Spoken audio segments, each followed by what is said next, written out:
The galaxy's message came without warning, broadcast across every screen and speaker on Earth. A cold, calm, alien voice said only one thing: humanity must kneel. For a moment, the world froze. People in cities stopped walking. Pilots paused in mid-flight. Farmers looked up at silent skies. The message repeated, slow and certain as if it were law. Some laughed in disbelief. Others felt fear crawl under their skin. But inside the silence, something older than fear began to stir. Far beneath the oceans, in chambers forgotten by most of the world, black metal stirred awake. Lights flickered across ancient consoles. A name whispered through secure channels: the Black Fleet. It had not been seen for generations, only spoken of in rumors and coded myths. It was said to be Earth's last line of defense, built when humanity still believed someone would one day come to claim the stars from them. Now that day had come. In orbit above Mars, the alien command fleet waited confident. Their ships glowed like silver needles against the void. To them, Earth was a primitive world, its people disorganized and emotional. They had seen many species fall before the same command. They believed humans would fall faster than most. Their sensors showed no fleet, no defenses strong enough to challenge them. Only silence from the blue planet below. It was the kind of silence they mistook for surrender. But deep in that silence, in places even Earth's own satellites couldn't see, old signals began to move. Beneath the polar ice, generators hummed. In desert valleys, hangar doors split open, shaking the sand. Under the Pacific, black shapes rose from the shadows like sleeping giants. The Black Fleet was coming back to life. Its systems had been waiting, hidden, patient, for centuries. The code that woke them wasn't shouted into the void. It was whispered through a frequency the aliens didn't know existed. Human emotion itself, carried through the planet's electromagnetic field like a heartbeat. At first, no one on the surface noticed. The skies were calm, but then the air changed. The clouds above major cities thinned into a strange metallic glow. Animals grew restless. Instruments began to flicker with interference that no scientist could explain. In a control center under the Alps, a team of technicians watched as an unknown energy signature spread across the atmosphere. Slow, but unstoppable. "It's coming from below," one said. From Earth itself. The aliens noticed too. Their readings shifted. The planet was no longer silent. Something powerful was rising, but they couldn't locate it. "Primitive static," one commander said. "Ignore it." They didn't understand. It wasn't static. It was a pulse. Then, just before dawn in the Pacific, the ocean split open. A column of light climbed into the sky. Not bright like fire, but dense like liquid night.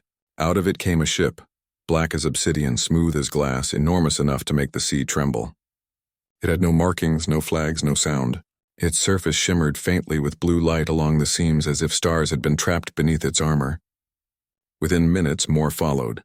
A second, a third, a whole formation rising silently into the clouds. The Black Fleet had returned. On the ground, people watched in disbelief. Some fell to their knees. Others stood, eyes wet with awe. There were no announcements, no music, no explanation. Only the slow, graceful movement of those dark ships breaking through the atmosphere like memories of a forgotten future. Every nation saw it.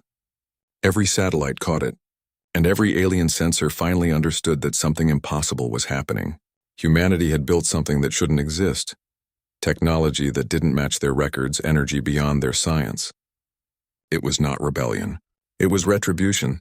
In orbit, the alien command fleet adjusted position. Their leaders sent new orders: prepare for retaliation. But even as their weapons charged, their targeting systems failed. The Black Fleet didn't appear on standard detection grids. The space around it warped slightly, bending light, bending signals. The alien admirals stared at empty space while the massive ships drifted into formation right in front of them. A shadow passed across the alien flagship, not from a planet but from a single human warship, kilometers long, drifting like a phantom. Its presence felt less like an army and more like a judgment. Inside the lead vessel, Captain Alara stood before a vast observation window. Her uniform was plain, without insignia. Around her, crew members spoke in low tones, calm and precise. "Fleet synchronization complete," one officer said. Alara nodded. "Maintain passive stance. No aggression." Another officer looked up. "Ma'am, they're hailing us," demanding we kneel. Ilara's lips curved into something that wasn't quite a smile. Let them speak, she said quietly. Then show them what standing looks like. The alien voice filled the command deck again, translated through dozens of frequencies. It was full of pride and disbelief. You were ordered to surrender, it said. You are surrounded. Alara turned toward the window where distant silver ships glittered. No, she murmured. You're surrounded. As she spoke, the Black Fleet expanded its formation, ships sliding silently into a ring around the alien armada. Every sensor on the alien ships screamed warning, but still they saw nothing with their eyes, only darkness shifting like the surface of deep water. For a heartbeat, space was still. Then one by one the stars reappeared behind the Black Fleet, shining through as the ships lowered their cloaking fields. The full scale became visible at last, hundreds of vessels larger than cities, each moving in perfect silence. The alien admiral tried to issue a command, but his voice faltered. No weapon fired. No warning came. The Black Fleet simply waited. On Earth, billions watched the live feeds. In schools, in markets, in bunkers, people felt something they hadn't felt in a long time. Pride. Humanity hadn't knelt. It had risen. The aliens who thought they were gods were now staring at an empire that had never stopped preparing. And though no one said it aloud, everyone, everywhere, felt the same thought echo through the air. The galaxy just made its first mistake. The alien council orbiting above Mars had gone silent. Their screens showed readings that didn't make sense. Power surges flickered through their own fleet as the unknown human ships distorted gravity around them. The commander of the alien spearhead fleet, Admiral Zareth, paced across the deck, his four eyes fixed on the image of the dark vessels. How? He whispered. This world was primitive, barely spacefaring. His second officer, pale and trembling, replied, These ships, no record in any archive, no known drive signature. It's like they came from nowhere. Zareth's voice turned sharp. Then nowhere has become our problem. Across the Black Fleet, the humans waited in eerie stillness. There was no chatter, no panic, only focus. Every soldier knew their mission was not to conquer, but to defend. Deep inside the flagship Obsidian Dawn, Captain Alara stood before the panoramic viewport. Earth hung below like a glowing promise, blue and quiet. Hold positions, she ordered. We do not fire unless fired upon. The crew acknowledged in soft unison. For them, this was not the beginning of war. It was the end of humiliation. Humanity had spent centuries mocked, underestimated, ignored. Now, without words, they were reminding the galaxy that silence could hold strength too. On the alien flagship, panic was creeping in. Their energy readings exceed our entire formation combined, one analyst stammered. Their ships absorb our scans and return them magnified. The admiral leaned forward, watching as the Black Fleet's hulls shimmered with strange blue veins of light. It's a bluff, he decided. They have old metal dressed in tricks. He raised his hand and gave the command. Target their lead vessel. Show them what real power means. From the alien ship's flanks, beams of white plasma lanced outward. They crossed the void in seconds, striking the lead human vessel head-on. But instead of burning through, the light bent and disappeared like rain into a lake. The human ship didn't even flinch. Around the world, millions of humans watching the broadcast gasped. The fleet's shields shimmered for only a heartbeat, then stabilized as if nothing had happened. Inside the flagship, Alara's eyes stayed calm. Now they know what they're facing, she said quietly, and what they've awakened. The aliens fired again, this time with everything they had. Missiles, energy lances, kinetic rails. But it was like fighting the wind. The Black Fleet absorbed, redirected, and neutralized each attack with silent precision. Not one human life was lost. The aliens, frustrated, shouted across channels for surrender or response, but none came. Only the endless hum of space answered them back. Then a low vibration spread through the void. Every human ship pulsed once, like a heartbeat echoing through the stars. It wasn't a weapon. It was a message. On Earth, scientists monitoring frequencies froze as strange signals filled the air. The vibration wasn't destructive, it was communication. The Black Fleet was speaking to something unseen, a network that existed between Earth and its ancient defense systems. The fleet's code merged with planetary signals, spreading across every continent. For a few moments, the northern lights shimmered brighter, and across cities the power flickered, not from damage but resonance. Humanity's creation and its home were talking for the first time in centuries. The alien admiral didn't understand what he was seeing. They're linking with the planet's surface? He muttered. For what purpose? His second officer's voice shook. It's coordination, sir. Their ships and the planet are one system. The Admiral's confidence cracked. Impossible. But as the Black Fleet moved, reality itself seemed to bend. Their ships shifted seamlessly, orbit to orbit, each move planned like choreography. And then, for the first time, one of the human ships responded, with light. A thin beam of golden energy shot from the obsidian dawn toward the alien fleet, not to destroy, but to disarm. The beam passed through every enemy weapon array like sunlight through fog. Systems went dark. Shields collapsed. The alien fleet, once so proud, now hung powerless in space. Zareth slammed his hands against the console. Retreat! Fall back to high orbit! But the engines refused to ignite. The Black Fleet had taken control. No sound came from the human ships, no demands, no threats, only a silent stare that said, "You started this." Inside the obsidian dawn, Ilara listened to the reports.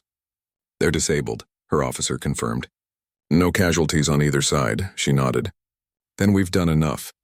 She looked down at Earth again, her expression unreadable. "Send the signal." All across the fleet, lights dimmed, then brightened. A single transmission was sent out across all known frequencies, in every galactic language the humans had decoded. The message contained only 7 words.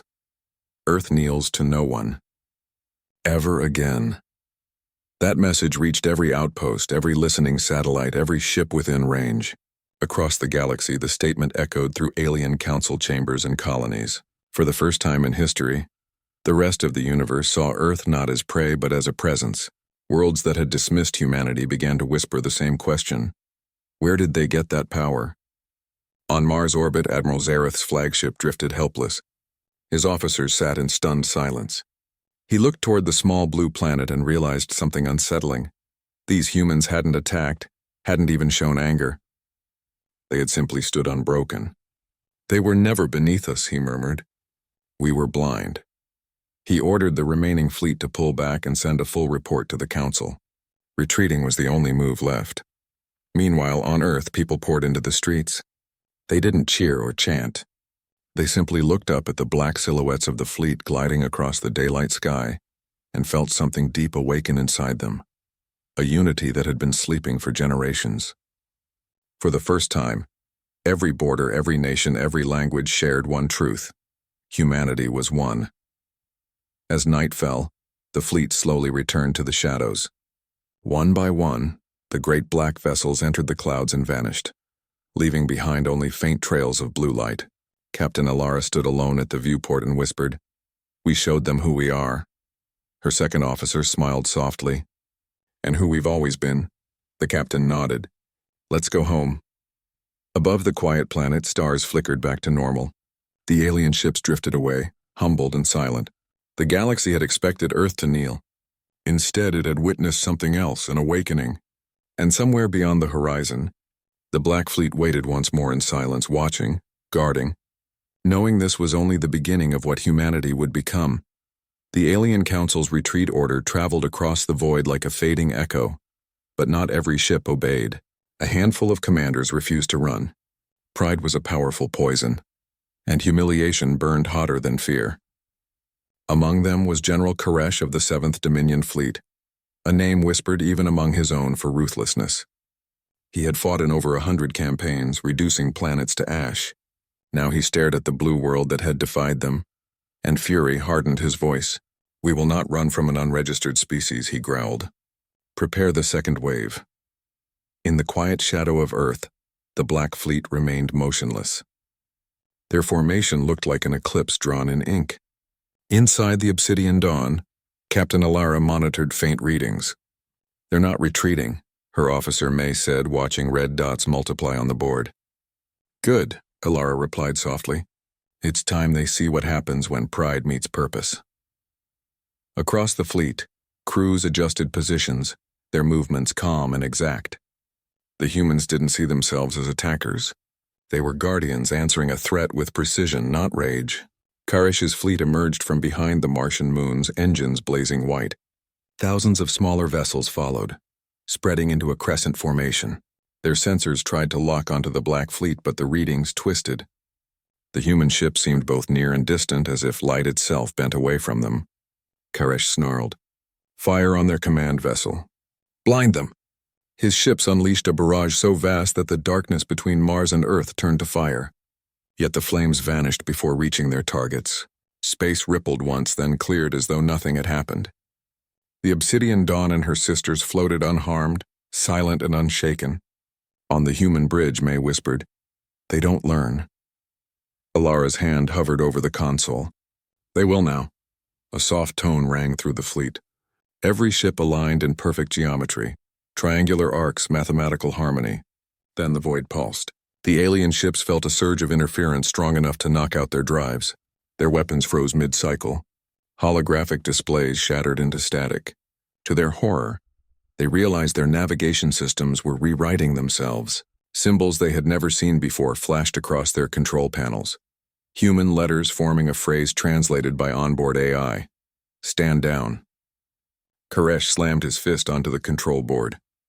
"They dare—" But his words stopped when a light filled his viewport. One of the Black Fleet's ships had moved, so fast it seemed to appear from nowhere, positioned directly before him.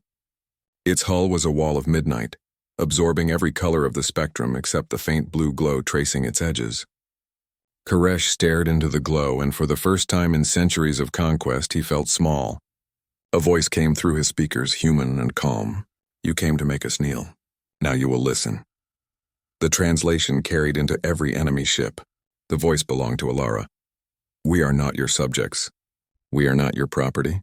Leave our world and never return." Her tone wasn't anger, it was certainty, something that left no room for argument. But Koresh's pride was too deep. "You think silence makes you gods?" he shouted. "You are still flesh and dust." He signaled a command to detonate their secondary reactors. The explosion would wipe out both fleets if it ignited. Before the signal reached his fleet, a wave of blue light rolled outward from the Obsidian Dawn.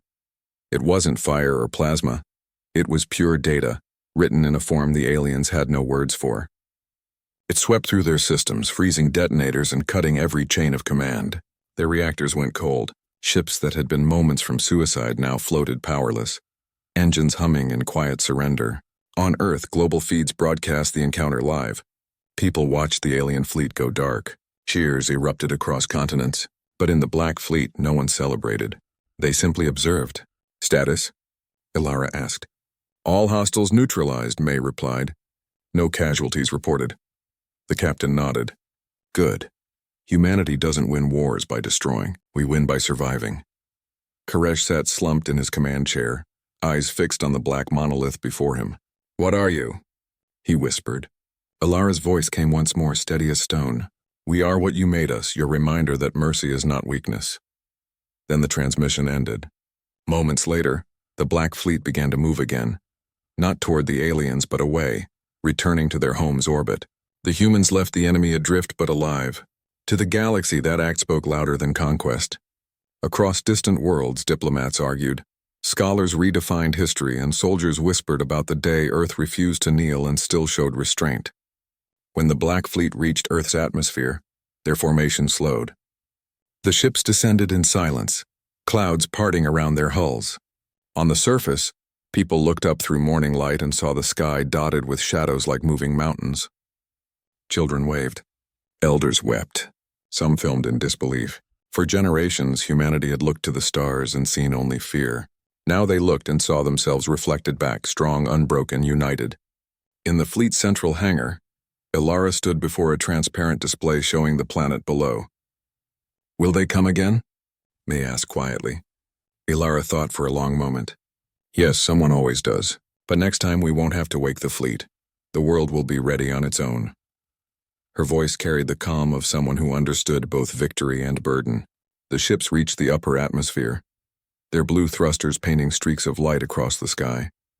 Then, as silently as they had come, they vanished into low orbit, hidden behind Earth's shadow once more. People would tell stories, governments would release fragments of truth, but only a few knew the full scale of what had happened. Humanity had not just defended itself, it had declared to the cosmos that it was no longer a child among stars. In the alien wreckage beyond Mars, General Koresh floated in defeat. He sent one final report to the Council. "Do not return to Earth, they are not what we believed. They are something far older, far stronger. They do not kneel, they endure. His transmission ended, and in the silence that followed, the universe seemed to hold its breath. Back on Earth, night spread over oceans and cities. The stars returned, calm and countless. Somewhere above, the Black Fleet watched, their engines quiet, their purpose complete. For now. And in that stillness, one truth echoed through the hearts of every human alive. They had faced the demand to kneel and instead had stood tall together, proving that even the smallest voice can shake the stars. In the weeks that followed, the stars grew quieter. The alien council that had ordered Earth to kneel went into hiding. Their fleet scattered, their pride broken. Across the galaxy, rumors spread faster than light. Rumors of a Black Fleet that appeared without warning and made entire armadas disappear without firing a shot. Some called it myth. Others whispered it was Earth's vengeance, a force born from the planet's rage and silence.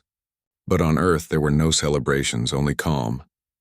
Humanity knew it had changed something far bigger than itself. Captain Alara stood in the Obsidian Dawn's observation deck, staring at the curve of the planet below. Clouds glowed gold in sunlight. Cities shimmered like constellations. She felt no triumph, only weight. "We won," May said quietly beside her. "Did we?" Ilara asked. "We showed them what we are. But we also showed them what we can become when cornered. They'll remember that." May frowned. "You think they'll come back?" Ilara's gaze didn't leave the horizon. No empire likes to lose to those they called weak. And now they fear us. Far away on the world of Karen Prime, the council gathered again. Massive halls built of crystal echoed with uneasy voices. Admiral Zareth, who had survived the battle, stood before the chamber. "We cannot challenge them again," he said, his voice heavy. "Their technology defies known physics. Their ships bend our sensors. Their command networks merge thought and code." A counselor hissed, "They're humans, primitive, chaotic, violent. They can't have built that alone." Zareth's expression darkened. Maybe they didn't, maybe something older helped them. The room fell silent. No one liked the thought that Earth had allies, or worse, a secret they didn't understand. On Earth, scientists studied fragments of alien transmissions, decoding what they could. The Black Fleet had returned to deep orbit, invisible but present. Some people swore they could feel it, dreams filled with whispers of engines and stars. The fleet's reactivation had awakened something in the planet's magnetic field, something ancient and intelligent. In underground facilities, engineers found strange codes appearing inside old systems, written decades ago in languages no human claimed to have created. It was as if the fleet itself had been waiting, teaching the planet how to defend itself. In the mountains of Chile, a group of astronomers caught faint flashes near the moon, brief distortions like ripples through space. When they enhanced the image, they saw the shape of one of the black ships hovering silently, watching. "Guardians," one of them whispered. "They're still here." Governments tried to contact the fleet, but every attempt returned the same result: silence. The Black Fleet did not answer to nations, only to Earth itself. It obeyed a single directive written long before anyone alive was born: protect humanity at all costs. Meanwhile, across alien worlds, rebellion stirred. Small colonies that had suffered under the Council's rule began rising. They had seen Earth's defiance and found courage in it. "If humans can stand," one alien speaker declared to her people, "then so can we." The idea spread like fire through the outer systems. Statues of the Council were torn down, ships defected. For the first time in centuries, the galaxy felt uncertain and free. But in the shadows of a dying star, General Koresh, humiliated but alive, was not done. His ship had limped back to a hidden base far from the Council's eyes. Around him, damaged vessels floated like ghosts. "They humiliated us," he said to his lieutenants. "They made us look weak. I will erase their world from the stars." His scientists worked tirelessly, studying fragments of Black Fleet energy captured during the battle. What they found terrified them. A resonance pattern that suggested the ships weren't powered by reactors or fuel, but by something alive. When they tried to replicate it, their labs disintegrated in a burst of white fire. Still, Koresh smiled. "So it bleeds," he muttered. "That means it can die." Back on Earth, strange readings began to appear again. In Antarctica, a frozen crater melted overnight, revealing a black structure buried deep below the ice, its design identical to the Black Fleet's hulls. Ilara received the report in silence. Another ship? May asked. No, Alara said, staring at the screen. A seed. The fleet was never built. It was grown. The revelation spread through the crew like a chill wind. The Black Fleet wasn't just human technology. It was something humanity had awakened, something that had chosen to side with them. Days later, sensors detected an incoming anomaly, a distortion wave moving fast through space, heading straight for Earth. The Council's survivors denied responsibility. It wasn't one of theirs. It was bigger, older, stranger. The fleet went to alert status. Whatever's coming, Alara said, it's not here to talk. The Black Fleet broke orbit, engines igniting like suns. From every continent, people looked up at streaks of blue light crossing the heavens. This time there was no fear, only faith. Humanity had guardians now. The first contact came near Saturn. The anomaly unfolded like a blooming star, revealing a structure unlike anything known. Massive, circular, pulsing with orange light. Inside it, shapes moved, machines not organic but ancient and deliberate. They ignored the alien fleets nearby and focused only on one signal, Earth's heartbeat, the same frequency that had awakened the Black Fleet. Alara's sensors screamed warnings. It's scanning us, May reported. It's looking for something.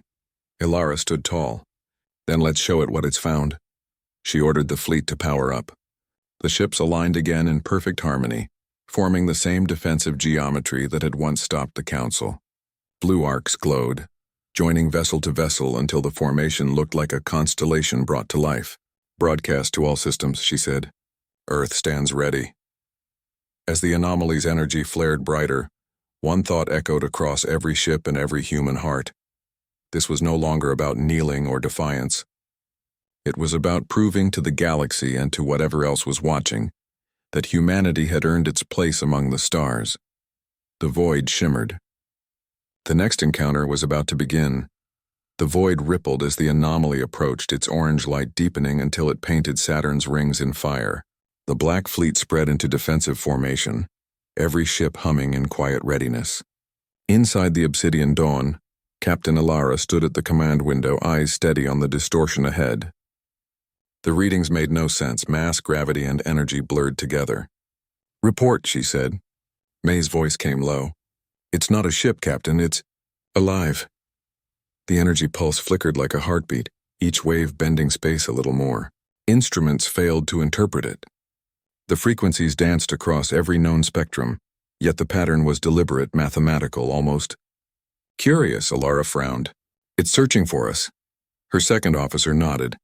Or testing us. Around the fleet, every reactor dimmed automatically, conserving power as the anomaly drew near. The hulls of the black ships shimmered faintly, adapting their resonance to the incoming wave. They weren't afraid, they were listening. Back on Earth, observatories went dark as sensors overloaded. To civilians, the night sky shimmered with faint golden rings, an aurora that stretched across continents. Governments panicked, thinking another invasion had begun. But the fleet sent no warning.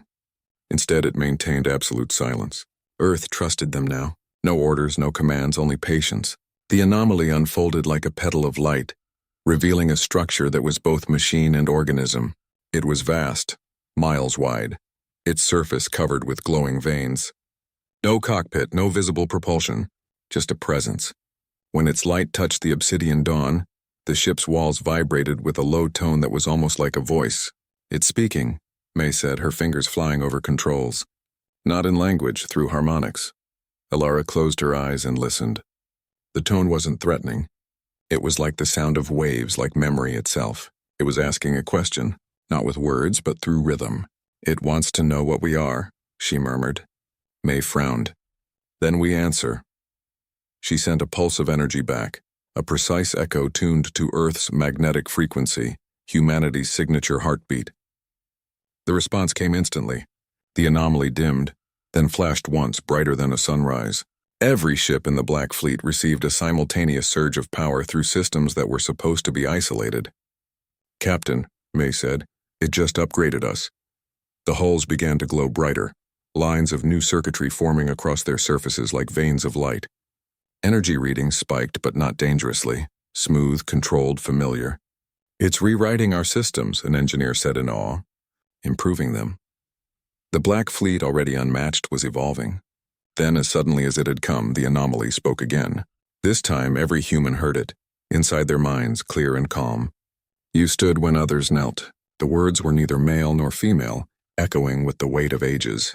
You remembered courage. Ilara's heart pounded. "You can speak," she said aloud. The voice continued. We watched, we waited. Humanity was our test. Every console flashed white. For an instant, the crew saw images not from their sensors but from the anomaly's memory. Worlds rising and falling, species reaching the stars, then fading into dust. Each had been given a choice, kneel or stand. And everyone before them had failed, until the light dimmed.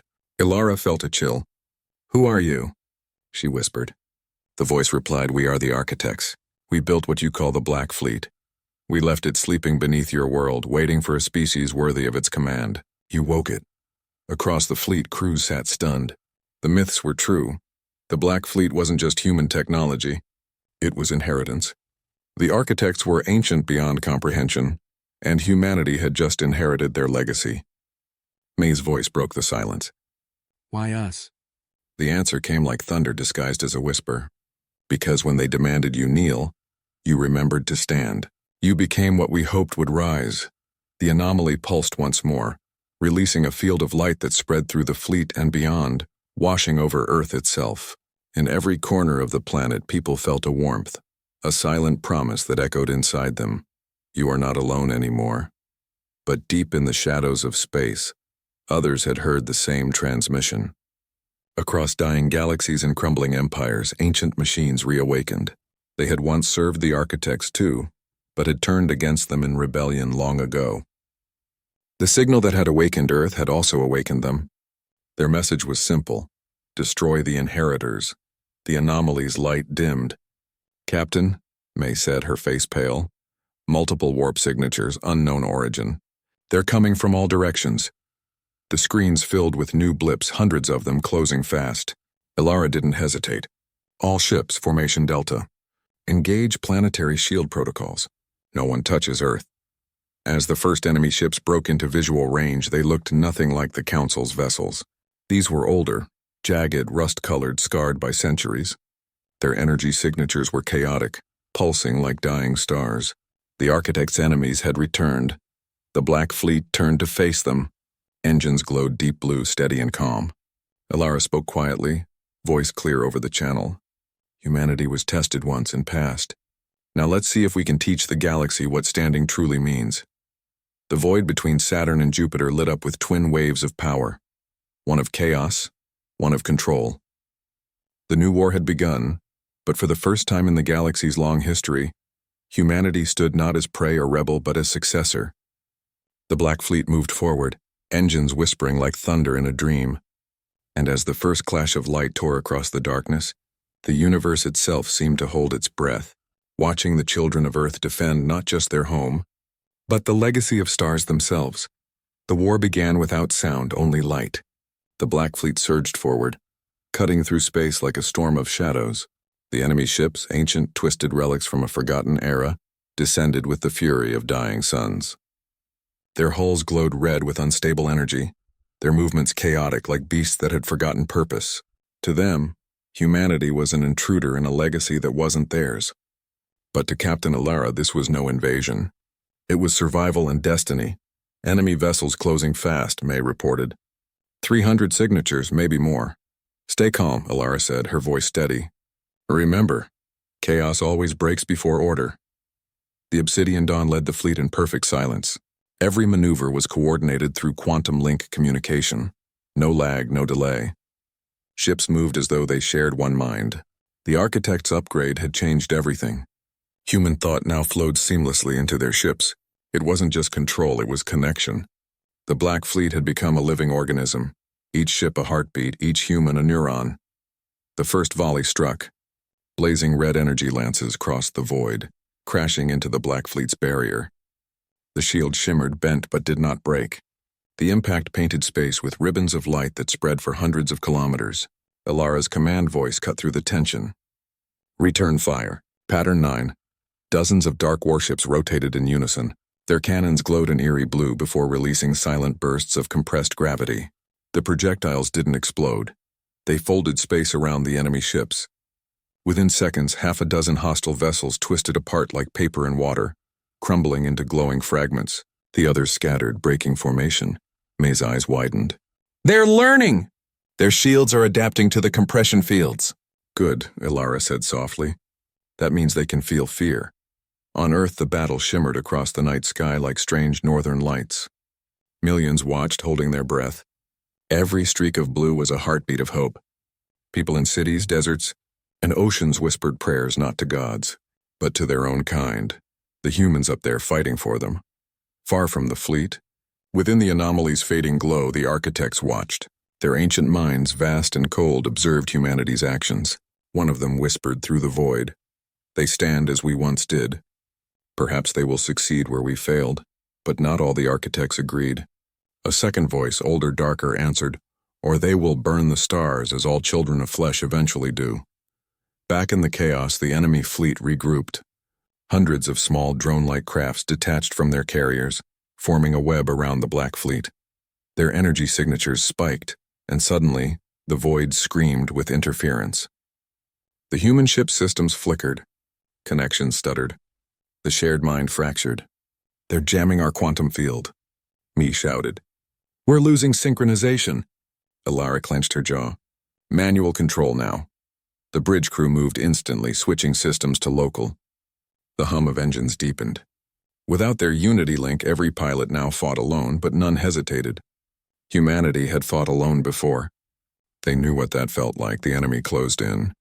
Missiles streaked across the void, detonating in brilliant flashes. The Obsidian Dawn dove through the firestorm, its black armor glowing from heat. Inside, alarms blared. Sparks flew. May gripped her console. "Shields at 40%. Ilara stood unmoved. "Open the outer hull conduits.